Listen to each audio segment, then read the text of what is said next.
Anda kembali di Closing Market, pemirsa. Untuk mengetahui prospek komoditas pada pekan ini, kita telah bersama dengan Daniel Wahyuda, Senior Analyst dari Best Profit Futures Malang.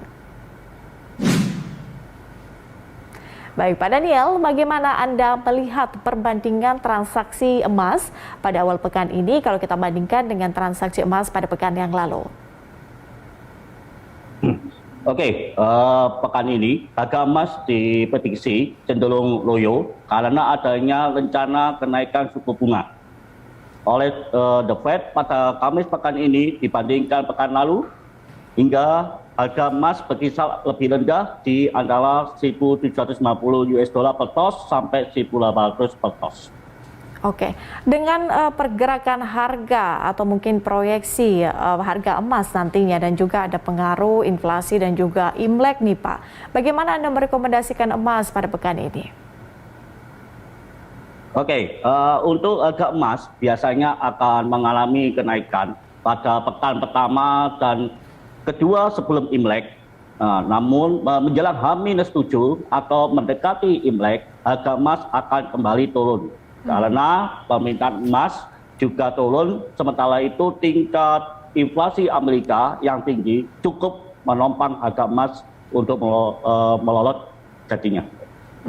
Artinya dengan adanya potensi itu Pak, bagaimana kemudian Anda merekomendasikan investor untuk mengambil sikap untuk perdagangan di emas ini? Apakah kemudian harus di-buy dulu, kemudian di-hold, atau mungkin pada saat harganya turun, kemudian dibeli lagi atau koleksi lagi sebagai investasi jangka panjang? Harga perak sempat ditutup melambung 2% menjadi USD dolar 24,71 per ons. Ya, posisi terbaik lebih dari 2 bulan terakhir. Harga perak cenderung sejalan dengan emas. Faktor yang mempengaruhi adalah inflasi Amerika yang tingkat tinggi serta meningkatnya ketidakstabilan geopolitik, terutama ketegangan Rusia dan Ukraina. Namun rencana kenaikan suku bunga ini menjadi tantangan tersendiri baik untuk perak maupun emas. Di pekan ini rentang harga perak kemungkinan berada di level 20,50 USD per ons atau sampai 27 USD per ons.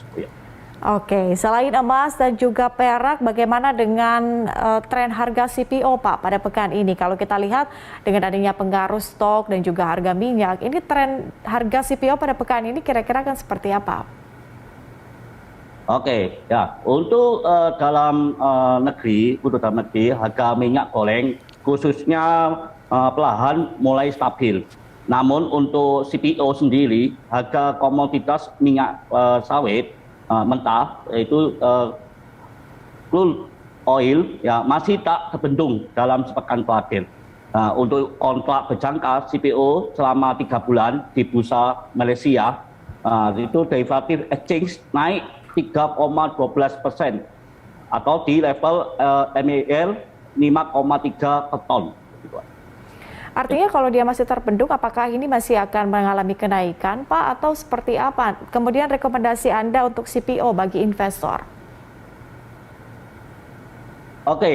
Untuk kembali untuk menyentuh di level itu pekan lalu, salah satu mendongkrak kenaikan harga adalah rencana di Indonesia untuk membatasi ekspor kelapa sawit untuk sehingga plan CPO-nya dalam sepekan ini masih cenderung naik.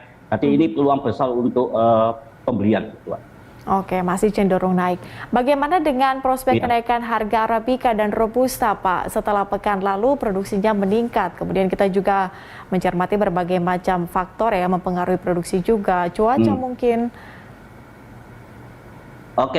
Untuk peningkatan produksi tidak serta membuat harga kopi cenderung turun karena permintaan dunia masih tinggi. Pasal cenderung stok kopinya untuk beberapa bulan ke depan mengantisipasi sepinya pasokan seperti beberapa waktu lalu. Baik, terima kasih Pak Daniel atas informasi dan analisis dari Anda. Salam sehat Pak. Oke, sama terima kasih banyak Bu. Ini buat untuk ini momen bagus untuk peluang untuk jaga sekarang mumpung dia mendapatkan keuntungan. Ya. Baik, Pak Daniel, terima kasih sekali lagi.